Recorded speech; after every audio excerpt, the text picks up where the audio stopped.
Salutations à tout le monde! Au cours des dernières années, nos connaissances sur la biologie des poissons ont beaucoup évolué. Que ce soit dans le contexte de la remise à l'eau d'une capture ou encore dans nos pratiques régulières de pêche, on peut maintenant faire de meilleurs choix. On va prendre un exemple pour bien se comprendre. Je viens de remettre un poisson à l'eau, puis je le vois s'en aller à toute vitesse.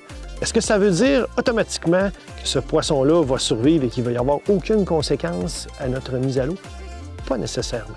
On a compris, entre autres, que si les poissons se voient imposer un stress important, ça peut avoir des conséquences négatives sur leur comportement et même amener certains poissons à mourir après la remise à l'eau. Comment éviter ça?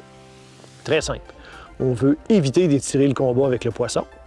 Puis au moment de la remise à l'eau, il faut que les manipulations se fassent rapidement. On veut que le temps d'exposition hors de l'eau soit le plus petit possible. Si on fait ça comme ça, on va avoir d'excellentes chances de survie du poisson. Puis ça m'amène à un exemple. À l'occasion, on va se dire, les pêcheurs, puisque je fais de la remise à l'eau, c'est pas grave si je prends beaucoup de poissons. On pourrait prendre un exemple comme la truite grise, où la limite de prise est souvent de 2 poissons. Là, je me dis, bon, j'y remets tous à l'eau. Fait que c'est pas grave. J'en prends 10, j'en prends 15, j'en prends 20. Je suis chanceux aujourd'hui, la pêche est bonne. Mais il ne faut jamais perdre de vue ces questions-là. Il y a un stress physiologique qui s'installe chez le poisson qui peut avoir des conséquences négatives. Puis il y a quand même un certain taux de mortalité au niveau de tous ces poissons-là qui seraient remis à l'eau. Fait qu'idéalement, quand on a fait quelques captures, on est content, bien, on peut changer d'espèce.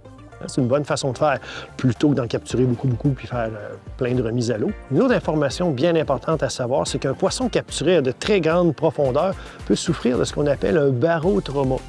La façon souvent, nous, pour les pêcheurs, de reconnaître ça, c'est qu'on va voir la vessie natatoire dans la gorge. Évidemment, la meilleure chose à faire, c'est d'éviter de pêcher à des grandes profondeurs comme ça. La plupart du temps, on va trouver des poissons à des profondeurs intermédiaires ou même en eau peu profonde. Par contre, si ça arrive, on évite d'essayer de dégonfler la vessie natatoire. On le remet simplement à l'eau le plus rapidement possible. C'est de cette façon-là que les chances de survie du poisson sont les meilleures. Si on pêche, par exemple, en période de canicule, l'eau en surface est très chaude, la température extérieure est chaude, le succès de remise à l'eau peut baisser pour des espèces d'eau froide dans ces circonstances-là. Fait que peut-être qu'un bon choix, en pleine canicule, c'est d'aller vers d'autres espèces, comme, quand c'est possible, évidemment, comme le doré, la chigan, le brochet, qui vont avoir moins d'impact négatif au moment de la remise à l'eau. Ça peut être aussi en choisissant de pêcher tôt le matin, alors que là, l'eau de surface s'est refroidie un peu pendant la nuit. Fait que si on fait une remise à l'eau, il y a moins de chances d'avoir des conséquences négatives au niveau du poisson. Plus de chances, donc, qu'il survive. En terminant, j'ai une petite question pour vous.